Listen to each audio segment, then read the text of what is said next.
Hello guys, ഇന്ന് എൻ്റെ ബർത്ത്ഡേനു 9 വയസ്സ് എനിക്ക് ഇന്ന് തികഞ്ഞു. അപ്പോൾ ഇന്ന് ഞങ്ങൾ കേക്ക് എല്ലാ ബർത്ത്ഡേക്കും ഞങ്ങൾ കേക്ക് ഓർഡർ ചെയ്യലാണ് ചെയ്തിരുന്നത്. പക്ഷേ ഇന്നലെ ഞങ്ങൾക്ക് കേക്ക് ഓർഡർ ചെയ്യാൻ പറ്റിയില്ല. അപ്പം ഞങ്ങൾ ഇന്ന് അവിടെ എല്ലാം കേക്ക് വാങ്ങി. പിന്നെ ഞങ്ങൾ അവിടെ ഫസ്റ്റ് തന്നെ മുറിച്ചപ്പോൾ അഭിയാന് ഫസ്റ്റ് തന്നെ കൊടുത്തു. അഭിയാന് നല്ല ഇഷ്ടമാണ് കേക്ക്. അപ്പോൾ ഞങ്ങൾ ഫസ്റ്റ് തന്നെ അഭിയാന് കൊടുത്തു. അപ്പോൾ അഭിയാനോട് നമുക്ക് കേക്ക് എങ്ങനെ ഉണ്ടായിരുന്നു എന്ന് ചോദിക്കാം.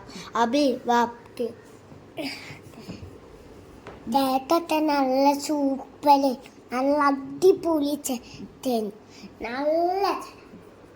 അപ്പോൾ ഞങ്ങൾ പിന്നെ പൂത്തിരിയൊക്കെ കത്തിച്ചു.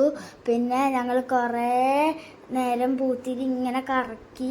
അപ്പോൾ നല്ല രസമുണ്ടായിരുന്നു. ഞങ്ങൾക്ക് രണ്ടാൾക്കും നല്ല ഇഷ്ടപ്പെട്ടു. Thank you.